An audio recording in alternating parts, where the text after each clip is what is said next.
Assalamualaikum. A'udzubillahi minasyaitonir rajim. Bismillahirrahmanirrahim. Alhamdulillahirabbil alamin wa bihi nasta'in ala umur dunya waddin. Subhanaka la ilma lana illa ma 'allamtana innaka antal alimul hakim.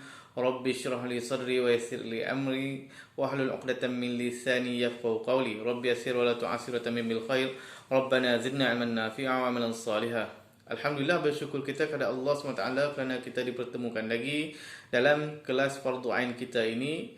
Mudah-mudahan pertemuan kita ini dapat kita sambung pengajian kita pada masa yang lalu, iaitu menceritakan tentang aurat ya. Kita baca kitab Hidayatus Sabyan. Dia cerita tentang akidah dan juga fiqh lah kitab ni. Tapi kita ambil yang bahagian fiqhnya. Hari itu kita dah cerita lah tentang aurat lelaki. Aurat lelaki kita dah cerita dah pada kali yang dahulu. Pada kali ini kita akan sambung pengajian kita cerita tentang aurat perempuan, aurat wanita. Jadi kalau nak tahu aurat lelaki tu macam mana, boleh rujuk video yang dulu lah. Rujuk video yang dulu dah cerita lah tentang aurat. Kalau tak faham boleh tanya ustaz lah. Okey, baik. Aurat wanita, kata pengarang. Kata pengarang mana ya? Okey. Baik, kata pengarang. Aurat lelaki tadi ada tiga. Ada tiga jenis aurat bagi lelaki. Tiga keadaan aurat bagi lelaki-lelaki. Apakah aurat itu? Ma yajibu satruh.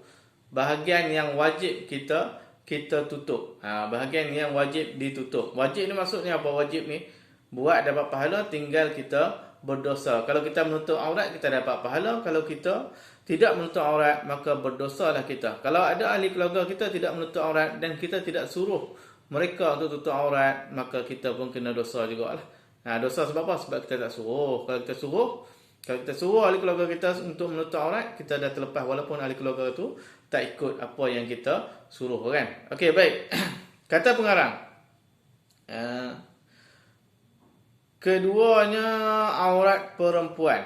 Ni sambung. Yang pertamanya aurat laki-laki merdeka. Tu aurat lah. Laki-laki merdeka ni maksudnya bukan hamba lah. Zaman kita ni tak ada hamba lah kan. Hamba Allah lah. Tu tak bukan kira maksud hamba Allah sini. Hamba ni maksudnya hamba yang zaman dulu tu. Kan, yang dimiliki oleh orang. Jadi aurat dia berbeza dengan aurat orang yang merdeka. Okey, baik. Jadi aurat perempuan. Macam mana aurat perempuan yang hamba orang? Aurat perempuan yang hamba orang iaitu jika ada ia di dalam sembahyang atau di dalam khalwat atau berhadapannya dengan mahramnya atau dengan sama-sama perempuan, maka iaitu barang yang antara pusatnya dan lututnya. Ini Ustaz baca dulu, Ustaz cerita. Jadi dia kata perempuan yang hamba orang lah. Perempuan yang hamba maksudnya dia dimiliki oleh orang lain. Bukan dimiliki orang lain ni maksudnya dia kahwin dah, tu lain, tu milik macam lain. Ni kita milik sebagai hamba, bukan dengan ikatan perkahwinan. Jadi aurat dia macam mana? Kalau dalam sembahyang, dia cerita ni aurat dalam sembahyang. Kemudian aurat waktu bila lagi? Aurat waktu khalwat, maksudnya waktu seorang diri. Khalwat ni bukannya dua orang, tapi kita dah guna istilah tu sebagai khalwat. Bila sebut khalwat ni dua orang, padahal khalwat ni seorang sebenarnya. Maksudnya mengasing diri. Atau pada berhadapan dengan mahramnya. Ni sama juga. Aurat yang nak cerita ni tak cerita lagi aurat tu kat mana kan. Aurat hamba tu perempuan tu kat mana. Ni ketika dia duduk dengan orang dalam sembahyang, ataupun seorang diri, ataupun dia ketika dia berhadapan dengan orang yang mahramnya. Orang yang mahram ni apa? Orang yang haram dia berkahwin dengan dia. Adik dia ke, abang dia ke, itulah kan. Dengan sama-sama perempuan atau dengan sama-sama perempuan pun sama juga aurat dia. Macam mana? Nanti kita cerita akan datang lah. Jika ada maka iaitu barang yang antara pusat dan lututnya. Jadi auratnya adalah antara pusat dan juga lutut, macam aurat lelaki tadi lah kan. Aurat lelaki yang pertama kita cerita antara pusat dan juga lutut, tapi ini aurat hamba antara pusat dan juga lutut. Dan aurat perempuan dengan sama-sama mahram dia ataupun dengan sama-sama perempuan, auratnya antara pusat dan juga lutut. Tu aurat yang wajib ditutup. Yang lain jadi wajib juga, tapi jadi wajib dengan sebab yang lain, bukan dengan sebab mahram semua tu tadi, dengan sebab yang lain. Antaranya wajib juga ditutup aurat itu dengan sebab maruah. Dengan sebab maruah pun wajib juga, tapi benda tu aridi lah, dia mari kemudian lah. Kan yang asalnya yang ni lah. Yang asalnya ni antara pusat dan juga lutut. Ini asal lah. Tu kena mengaji lagi lah bab aurat ni kan. Dan jika berhadapan ia dengan laki-laki yang ajnabi, maka sekalian badannya. Jadi kalau perempuan yang hamba orang ni pun, kalau dia berhadapan dengan laki-laki yang ajnabi, maksudnya laki-laki yang halal nikahnya, laki-laki yang dia boleh kahwin dengan dia, ajnabi, lain lah, bukan adik dia, bukan abang dia, kan? Maka seluruh badannya kena tutup semua sekali badan. Sekalian badan tu kena tutup daripada hujung kepala sampailah hujung kaki, macam aurat perempuan biasa juga, kan?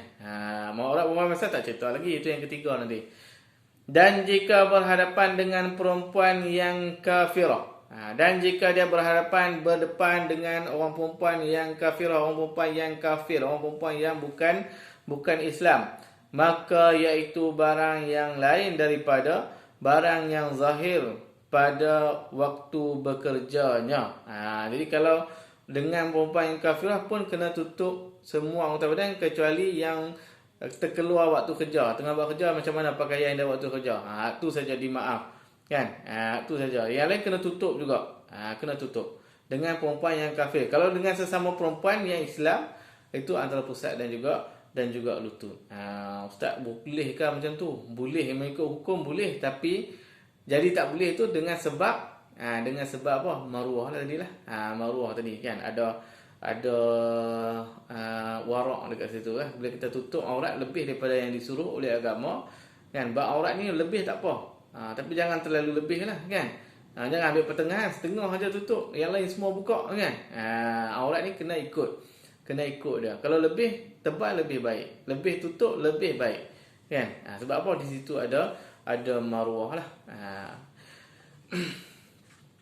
Dan jika berhadapannya dengan perempuan yang kafirah, dah cerita tadi, maka hasillah baginya itu 3 aurat jua. Maka bagi perempuan yang hamba tadi, jadilah 3 aurat, 3 jenis cara tutup aurat dengan 3 keadaan. Kalau yang lelaki tadi pun 3 keadaan, kan? Jadi perempuan ni pun 3 keadaan. Yang pertama dengan antara pusat dan lutut, iaitu ketika bersama dengan orang yang mahram, ketika bersama dengan saudaranya, ketika bersama-sama dengan perempuan. Tu. Jadi itu untuk pusat dan lutut tu satu. Kemudian yang keduanya, aurat yang keduanya bagi hamba ni, iaitu